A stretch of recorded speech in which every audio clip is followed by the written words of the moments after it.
históricamente, fueron llevados cautivos a Babilonia. Geográficamente, entre Jerusalén y Babilonia, que es lo que actualmente conocemos como Irak, existen más o menos un promedio de 3,000 kilómetros. Todo eso lo tuvieron que hacer a pie. Y era precisamente, hermanos, el juicio de Dios sobre el pueblo de Israel por su pecado. Entre los cautivos, la Biblia nos dice que iban Daniel, junto con otros 10,000 que fueron llevados cautivos a esa tierra pagana. Y sabemos que fue por rebeldía y dureza de corazón que el pueblo de Israel tuvo a todos los profetas de Dios que les envió y fueron llevados cautivos como disciplina de parte de Jehová, de los ejércitos, hacia su pueblo. Y fueron llevados a una tierra donde sus costumbres no eran nada parecidas a las de ellos. Tuvieron que aprender un nuevo idioma, tuvieron que aprender nueva cultura. Y la Biblia nos dice que fueron entrenados en la cultura e idioma que ellos manejaban. Babilonia, como decía momentos atrás, es lo que comúnmente nosotros llamamos Irak. Y me impresiona mucho pensar que Saddam Hussein, este hombre que fue derrocado en el pasado, decía que era descendiente legítimo y directo de Nabucodonosor. Yo creo, hermanos, que al pensar precisamente en Nabucodonosor, la Biblia nos dice que tuvo este sueño. Y era en razón de que en el Antiguo Testamento, la Biblia nos dice que Dios sí hablaba por medio de sueños. En el libro de Hebreos, capítulo 1, versículo 1 y 2, dice que Dios, habiendo hablado en otro tiempo a los padres por los profetas, dice la Biblia que en estos postreros días nos ha hablado por el Hijo, a quien constituyó heredero del cielo y de la tierra y por quien asimismo hizo el universo. Hoy en la actualidad no hay más sueños ni revelaciones por las cuales Dios le hable al Hijo de Dios. La única manera en la que Dios le habla al cristiano o al Hijo de Dios en esta dispensación es a través de la palabra de Dios escrita y nada más. La Biblia nos dice en 2 de Pedro 1:19, dice que también tenemos la palabra profética más segura y se refiere a la Biblia. Dice, a la cual hacéis bien en estar atentos como a una antorcha que alumbra en lugar oscuro, hasta que el día esclarezca y el lucero de la mañana salga en vuestros corazones. Y luego dice el apóstol Pedro esto, entendiendo primero esto, que ninguna profecía de la Escritura es de interpretación privada. Y luego dice, porque nunca la profecía fue traída por voluntad humana, sino que los santos hombres de Dios, dice la Biblia, hablaron en tiempo pasado, siendo inspirados por el Espíritu Santo. Hoy en la actualidad Dios no le va a hablar a usted por un sueño. Dios no le va a hablar por una revelación. Dios le va a hablar por medio de la palabra escrita. Tenemos mucho tiempo escuchando a un movimiento que anhela que Dios le hable audiblemente, pero la única manera en la que Dios le va a hablar al cristiano en la actualidad es a través de la Biblia, utilizando a su Espíritu Santo de Dios, quien inspiró la palabra de Dios.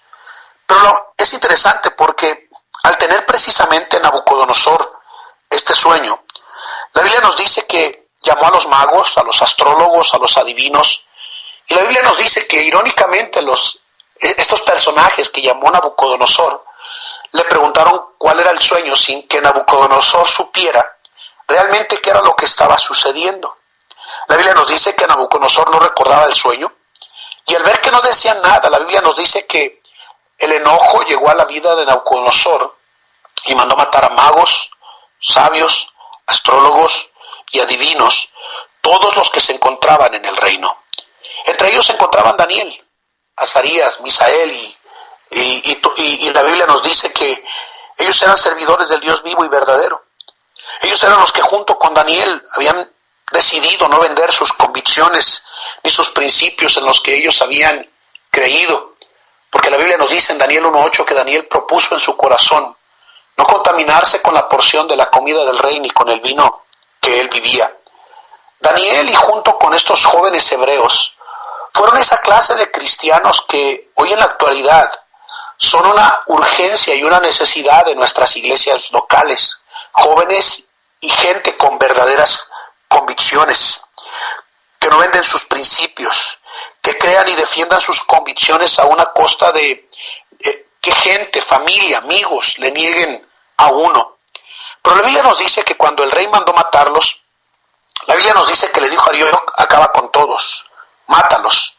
Y la Biblia nos dice que Arioc, que era el capitán de la guardia del rey, llegó a Daniel y básicamente le dijo, ni modo, el rey así lo ha dicho.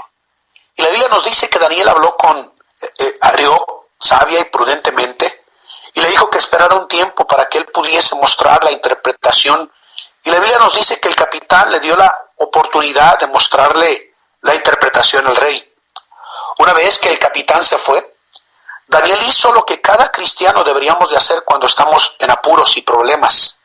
Daniel no recurrió al horóscopo, como muchos oyentes lo hacen. Tampoco recurrió a los adivinos, como muchas personas creen que encuentran la solución en el ocultismo y brujería. Daniel, la Biblia nos dice que hizo lo correcto, fue a sus amigos y pidió que oraran por él al Dios vivo y verdadero.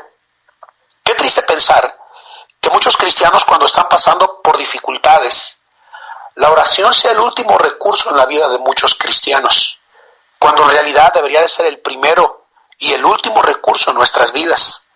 La Biblia nos dice que estos hombres comenzaron a orar y la Biblia nos dice que maravillosamente Dios contestó la oración. Y la Biblia nos dice que Daniel, al entender que Dios le había revelado el sueño que Nabucodonosor había tenido, Daniel comenzó a alabar y a glorificar al Dios vivo y verdadero por el hecho de que Dios le había revelado el sueño. Daniel en ningún momento lo vemos amargado. Daniel en ningún momento lo vemos resentido. A Daniel en ningún momento lo vemos lamentándose de las circunstancias que le rodeaban por causa de la amenaza de muerte que tenían sobre ellos. Daniel hizo dos cosas: buscó a Dios en oración y glorificó a Dios cuando obtuvo la respuesta a su petición en su vida personal. La Biblia nos dice que en el momento en el que Daniel supo la interpretación del sueño de Nabucodonosor, la Biblia nos dice que fue al rey para darle la interpretación. Y esta fue la respuesta que le dio Daniel a Nabucodonosor. Le dice en el versículo 27 de Daniel capítulo 2, Daniel respondió delante del rey, diciendo, el misterio que el rey demanda, miren lo que dice, ni sabios, ni astrólogos, ni magos, ni adivinos lo pueden revelar al rey. Y miren lo que dice en la primera parte del versículo 28. Pero hay un Dios en los cielos. Hay un Dios en los cielos.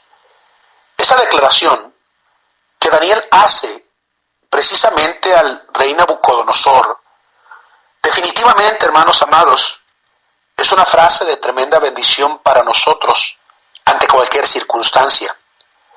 Hay un Dios en los cielos para cada lucha que tú estás sosteniendo en tu vida personal. Hay un Dios en los cielos cada vez que tú tienes algo que te hace llorar continuamente y no puedes evitarlo. Hay un Dios en los cielos cada vez que tú estás deprimido.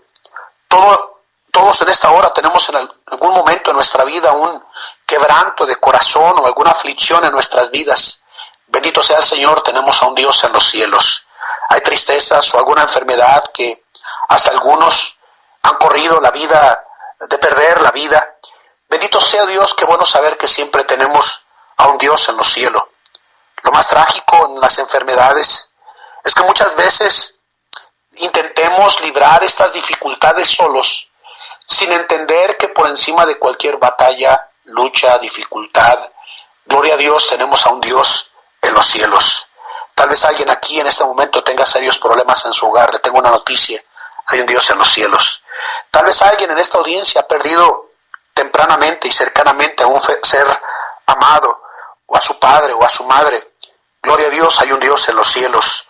Tal vez hay algún ser querido muy amado en angustia, en aflicción, en lucha, en opresión en su vida personal. Quiero recordarle que hay un Dios en los cielos. No importa en la etapa en la que usted esté en este día. Le tengo una noticia: hay un Dios en los cielos. Esta verdad que Daniel le respondió a Nabucodonosor, queridos hermanos, es para ayudarnos cuando nuestros días son oscuros. Querido hermano, recuerde que hay un Dios en los cielos. Cuando usted ya no tenga sentido de vivir, gloria a Dios, hay un Dios en los cielos. Cuando ya no hay esperanza, cuando estamos en un callejón sin salida, cuando te acuestas llorando y te levantas llorando, recuerda, querido amigo y hermano, hay un Dios en los cielos. Cuando hay alguien que le lastima profundamente, cuando hay alguien que le roba a usted la paz y la bendición y le causa un daño aparentemente irreparable, bendito sea nuestro Dios, hay un Dios en los cielos. Déjeme decirle que hay algunas cosas de parte de Dios, que no hay nada para la persona sin Cristo. Para los caldeos, en el momento en el que escucharon a Daniel decirle que ni magos, ni astrólogos, ni adivinos podían revelar el asunto al rey. Yo puedo imaginarme que hicieron en ese momento desesperanzar a Nabucodonosor con respecto al sueño que él había tenido. Pero el rostro de Daniel le hizo notar que aunque ninguno de ellos tenía la respuesta a su situación en su vida personal, le recordó a Daniel que por encima de cualquier ser humano siempre existe y habrá para nosotros un Dios en los cielos. Déjeme decirle que hay unas promesas de parte de Dios para el creyente que no hay para la persona sin Cristo. Hay un Dios en los cielos. Para ellos los únicos dioses que ellos adoraban eran como los nombres que le habían dado a ellos en Babilonia. Belsasar, Sadrach, Mesach, Abednego, eran dioses que ellos adoraban precisamente ahí en Babilonia y otros tantos más.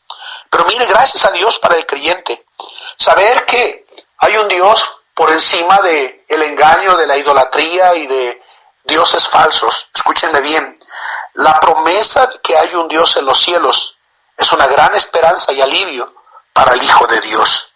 En este día quiero compartirle 3 verdades que este Dios en los cielos nos hace a cada uno de nosotros. Ese Dios en los cielos, queridos oyentes, es un Dios de amor. ¿Y sabe qué? Nos ama a nosotros en este preciso momento.